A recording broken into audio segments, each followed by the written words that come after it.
DSP madam सादे कपड़ों में वड़ा पाव खा रही थी। वहीं पर एक रिश्वतखोर दरोगा आया और उनका हाथ पकड़ लिया। लेकिन फिर डीएसपी मैडम ने जो किया उसे देखकर आपके भी रोंगटे खड़े हो जाएंगे। इस घटना की शुरुआत होती है बिहार के एक छोटे से गांव से, जहां पर रहने वाली सविता एक बहुत दुखी और लाचार महिला थी। उसकी शादी को महज 4 वर्ष हुए थे और उसने 2 साल पहले ही एक पुत्री को जन्म दिया था। लेकिन शादी के 4 साल बाद एक दुर्घटना में उसके पति की मृत्यु हो गई। सविता के ऊपर मुसीबत का पहाड़ टूटा। उसकी पुत्री महज 2 वर्ष की थी। लोगों का कहना था, अब इस बेचारी अबला नारी का क्या होगा। कुछ लोगों का कहना था कि अब इसे जल्द दूसरी शादी कर लेनी चाहिए ताकि इसकी बच्ची का भविष्य सुधर सके। साथ ही साथ सविता के ससुराल वालों ने भी उसे मुंह मोड़ लिया। उन्हें उससे तब तक ही मतलब था जब तक कि उनका बेटा जिंदा था। उनके बेटे के जाने के बाद उन्होंने ईसा से कहा कि अब तुम हमारी जिम्मेदारी नहीं हो, तुम अपने घर चले जाओ और वहीं पर इस बच्ची को भी ले जाओ। क्योंकि सविता ने एक लड़की को जन्म दिया था, तो वैसे भी उसके ससुराल वाले उसे पढ़ाना लिखा नहीं चाहते थे, उसकी जिम्मेदारी उठाना नहीं चाहते थे। उनकी सोच बहुत खराब थी और उनका यह बयान उस गंदी सोच का जीता जागता उदाहरण था। जिसके बाद सविता अपनी 2 साल की बच्ची को लेकर अपने घर पर चली गई। वहां पर उसके पापा मजदूरी का काम करते थे और मां गृहिणी थी। कुछ दिनों तक उन्होंने सविता को रखा, लेकिन बच्ची के खर्चे, सविता के खर्चे उनको आर्थिक तौर पर बहुत मुसीबत दे रहे थे। उनके मुंह से कुछ निकल नहीं रहा था। लेकिन समय के साथ सविता यह बात समझ गई कि मेरे माता पिता मुझे और मेरी बच्ची को संभाल पाने में असम हैं। अब मुझे ही कुछ करना होगा। मुझे ही अपने बच्ची के भविष्य को उज्जवल बनाने के लिए इसे पढ़ाना लिखा होगा। अब मुझे ही कुछ काम करके दिखाना होगा। तब सविता ने निर्णय लिया कि वह यहाँ गांव को छोड़कर पास के शहर में जाएगी और वहां पर कुछ काम धंधा देखकर अपनी बच्ची को बड़ा करेगी। उसके मन में बहुत उत्साह था। उसके लिए अब उसके आगे पीछे कोई नहीं था। एक ही लक्ष्य था, अपनी बच्ची को बड़ा अधिकारी बनाना, या जिससे समाज में उसे सम्मान मिले और हर क्षेत्र में उसकी जिंदगी बिना किसी मुश्किल के बहुत अच्छी हो।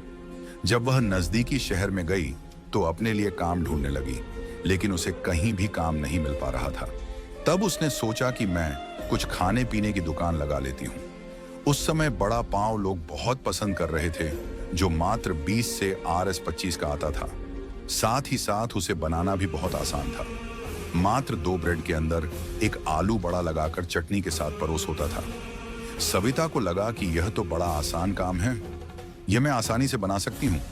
तब उसने एक कॉलेज के बाहर थोड़ी सी जगह देखकर अपना एक स्टॉल लगाया और बड़ा पाव बेचना शुरू कर दिया। धीरे धीरे वह बहुत अच्छा व्यापार कर रही थी। उसी दुकान पर वह अपने साथ अपनी 2 साल की बच्ची से जानकी को भी रखती थी। वह अपनी बेटी से बहुत प्यार करती थी और एक क्षण के लिए भी खुद से उसे जुदा नहीं करती थी। समय के साथ स्थितियां बदल रही थीं। इस व्यापार को डाले हुए सविता को 3 से 4 साल हो चुके थे। तब तक उसकी बच्ची भी 6 से 7 वर्ष की हो चुकी थी। धीरे धीरे जानकी के अंदर भी समझ आ रही थी। वह रोजाना देखती थी कि उसके पिता नहीं है, लेकिन उसकी माता उसके लिए सब कुछ है। वो उसे पिता का भी सुख प्रदान कर रही थी, क्योंकि एक पिता की जिम्मेदारी होती है कि वह अपने परिवार का पालन पोषण करे। लेकिन जानकी यह समझने लग गई थी कि मेरी माँ सविता मेरी खुशियों के खातिर खुद व्यापार कर रही है। यहाँ पर वड़ा पाव बेच रही है ताकि मैं पढ़ लिख सकूं। उसने भी मन ही मन ठान लिया था कि एक दिन वह अपनी माँ को इन सब मुश्किलों से छुटकारा दिलाकर रहेंगी। इधर सविता बहुत मेहनत कर रही थी, क्योंकि वह अपनी बेटी को पढ़ा लिखा कर बड़ा ऑफिसर बनाना चाहती थी, क्योंकि उसे हर तरफ से केवल असम्मान मिला था। सब लोगों ने उसका तिरस्कार किया था।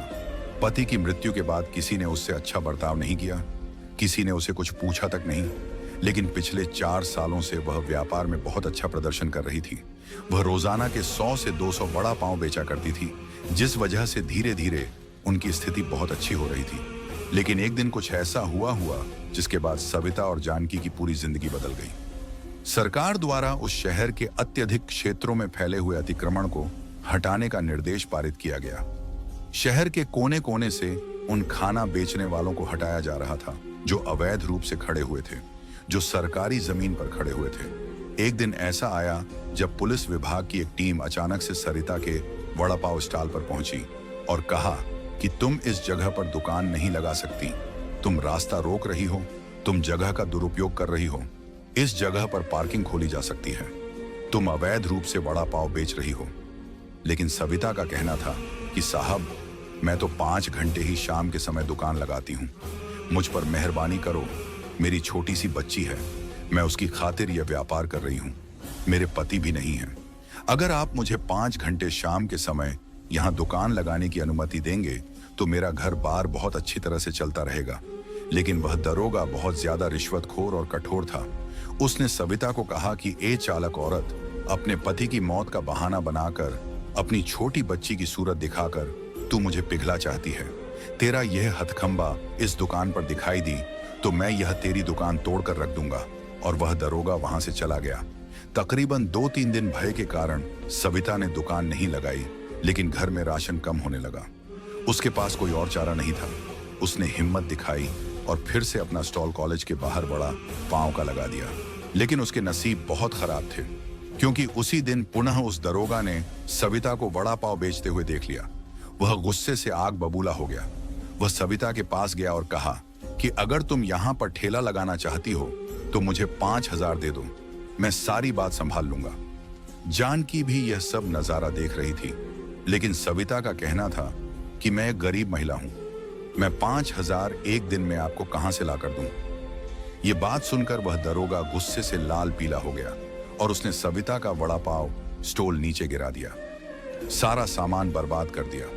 अपनी रोजी रोटी को इस तरह फेंकते हुए देखकर सविता की आंखों में आंसू आ गए तो उसने उस दरोगा की कॉलर पकड़ ली। तब उस दरोगा ने उसे धक्का देकर दूर गिरा दिया तो सविता के माथे पर एक बड़े पत्थर से चोट आ गई और वह उसी स्थान पर बेहोश हो गई। उसे उसी अवस्था में छोड़कर वह पुलिस वाले वहां से निकल गए।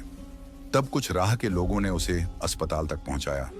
वहां पर उसका कोई अपना नहीं था, बस उसकी बेटी जानकी उसके साथ खड़ी हुई थी। तकरीबन 1 सप्ताह तक उस सरकारी अस्पताल में सविता का इलाज चला। तब तक जानकी भी वहीं उसके साथ मौजूद थी। 1 सप्ताह बाद वह फिर से अपने घर आए, लेकिन अब सावित्री दिमाग से थोड़ी सी पैदल हो चुकी थी।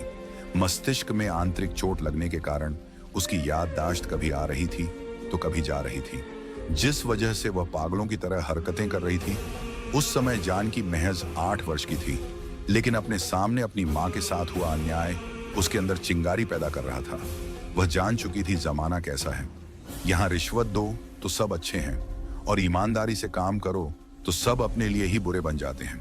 उस समय जानकी ने ठान लिया था कि अब हर हाल में वह दरोगा से भी बड़ा अधिकारी बनकर दिखाएगी और जिंदगी में एक ऐसा मुकाम हासिल करेगी कि उसकी मां को सबके सामने सम्मान मिलेगा।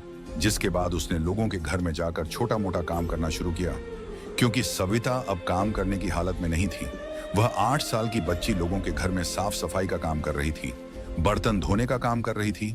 उसे 5 से 6,000 मिलते थे। उसी में वह अपने घर का ख्याल भी रख रही थी और अपनी मां की सेवा भी कर रही थी। लेकिन इसी बीच रात्रि के समय वह अपनी पढ़ाई करती थी। वह एक सरकारी स्कूल में पढ़ रही थी, जहां उसकी इतनी स्कूल फीस नहीं लगा करती थी। अक्सर कामकाज के चक्कर में जानकी स्कूल भी नहीं जा पाती थी, लेकिन उसने अपनी पारिवारिक जिम्मेदारियों को 8 साल की अवस्था में ही कबूल कर लिया था। जैसे तेज से समय बीत रहा था, तब तक वह एक अनुभवी और जिंदगी को समझने वाली लड़की बन चुकी थी। 12वीं कक्षा को उसने एक सरकारी स्कूल से बहुत अच्छे अंकों से पास किया।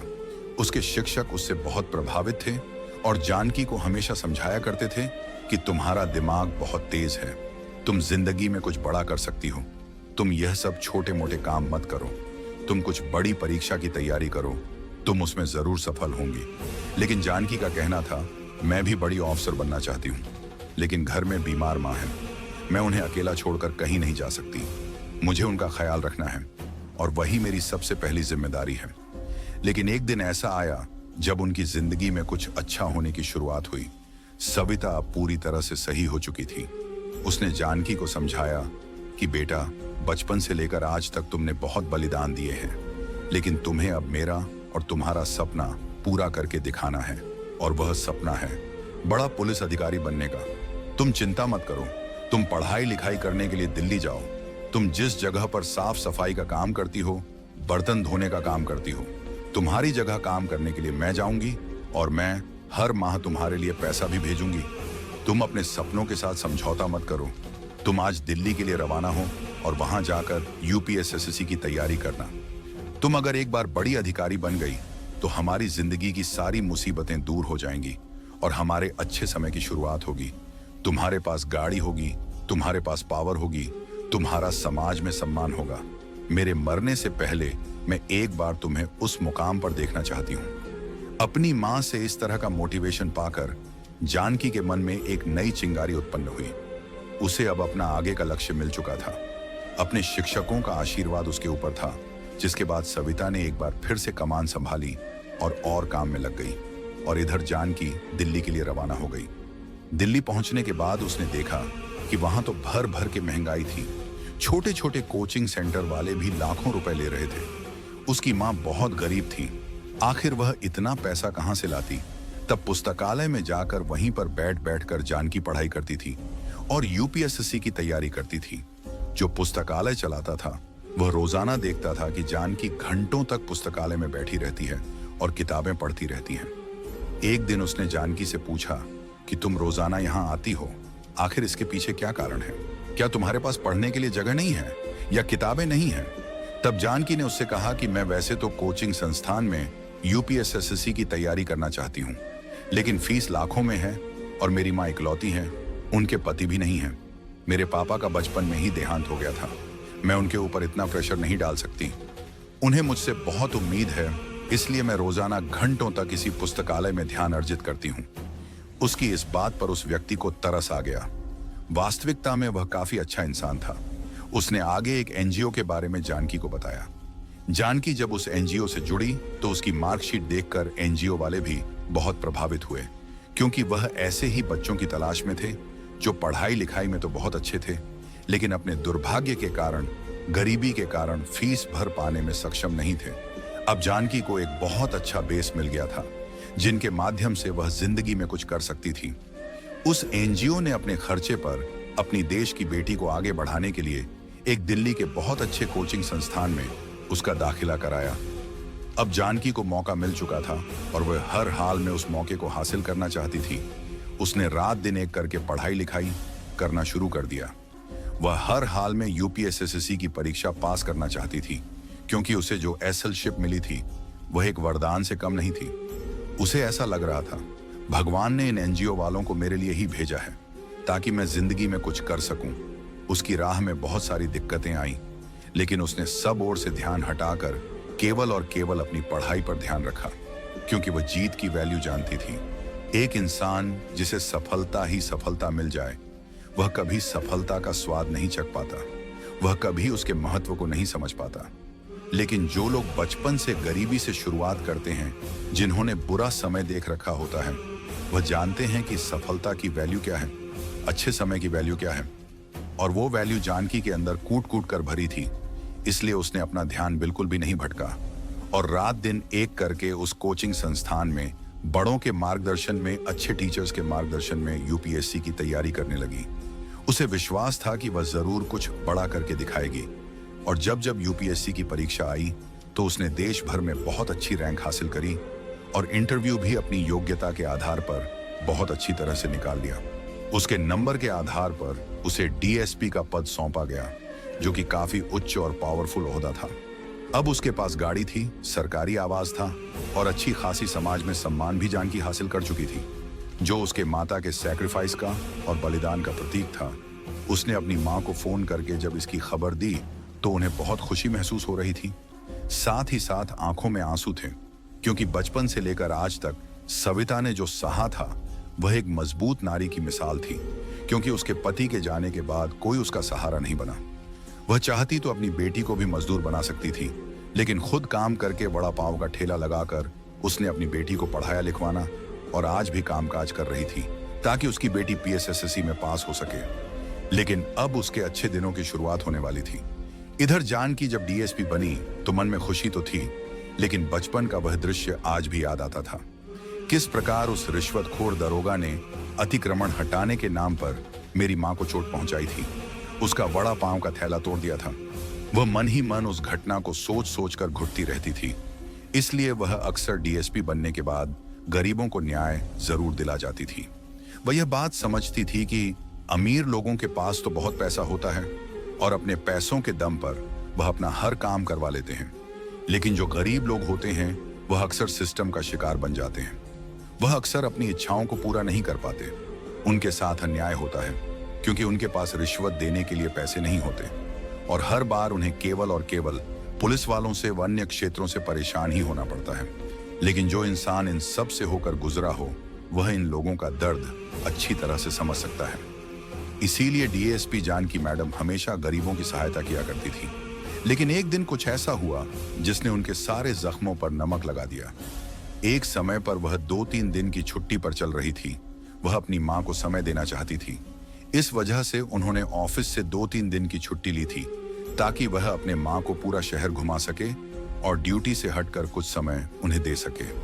उस समय डीएसपी मैडम सादे कपड़ों में थी और अपनी मां के साथ बाजार में घूम रही थी, शॉपिंग कर रही थी। तभी सविता को सामने एक बड़ा पांव का थैला दिखाई दिया। उस थैले को देखते उसे पुरानी यादें आंखों के सामने नजर आने लगी हैं। आखिर किस प्रकार वह भी अपनी 2 साल की बच्ची को हाथ में लेकर बड़ा पांव बेचा करती थी।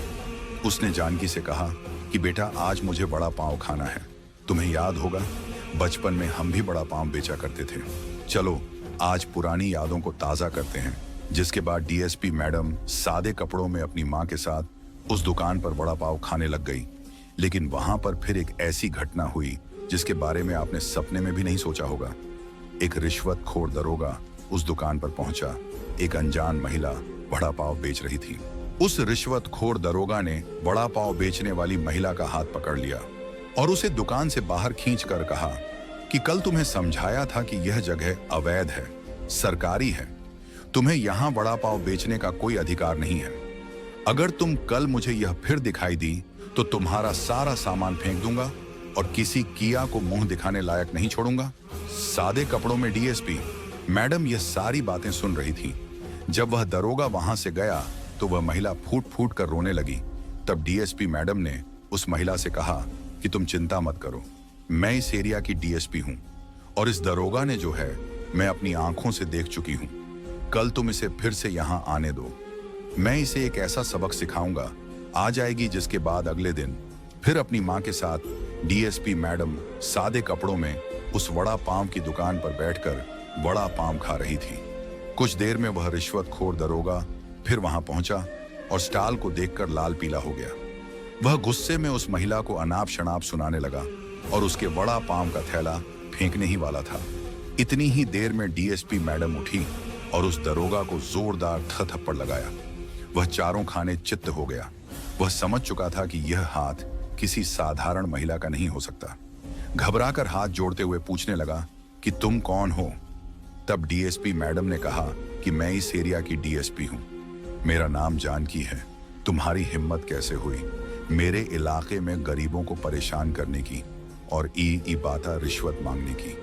यह औरत अपने अधिकार के अनुसार, अपनी योग्यता के अनुसार खुद हिम्मत दिखाकर किसी पर निर्भर ना होकर यहाँ पर खुद व्यापार कर रही है। अगर यह सरकार की थोड़ी सी जमीन पर अपना ठेला लगा रही है तो रोज पर्ची भी कटा रही है। तुम्हें क्या अधिकार है कि तुम इस औरत को इस तरह से अपमानित करो और उसकी मेहनत का सामान फेंको। वह थर थर कांपने लगा। वह समझ चुका था उसने बहुत गलत काम किया है। बचपन से लेकर आज तक डीएसपी दरोगा मैडम के मन में इसी दृश्य को लेकर अक्सर घुटन महसूस हुआ करती थी और आज वही दृश्य उनके सामने बना था। उनके पास भी मौका था कि वह अपने माता के अपमान का बदला ले सके। चाहे वह दरोगा कोई और था, लेकिन वह औरत जरूर किसी की मां होगी, जरूर किसी की पत्नी होगी। किसी के साथ भी अन्याय हो या डीएसपी मैडम को पसंद नहीं था। उन्होंने उस दरोगा को सस्पेंड करा दिया और उस वड़ा पाव बेचने वाली महिला के साथ न्याय किया। उस दिन सविता को अपनी बेटी पर फक्र महसूस हुआ क्योंकि बचपन से लेकर आज तक उसे इसी कान से की तरह का अधिकारी बनाने का वह सपना देखा करती थी, जिसके बाद उनकी जिंदगी बहुत अच्छी चलने लगी और सारे दुख, दर्द, मुश्किल और तकलीफें समाप्त हो गईं। इस पूरे घटनाक्रम को लेकर आप क्या विचार रखते हैं, मैं नीचे कमेंट बॉक्स में जरूर बताना। वीडियो अगर आपको पसंद आई है तो लाइक करना मत भूलना। साथ में चैनल को सब्सक्राइब करके बेल आइकन को प्रेस कर लीजिए। अभी के लिए सभी दर्शकों को बहुत बहुत धन्यवाद।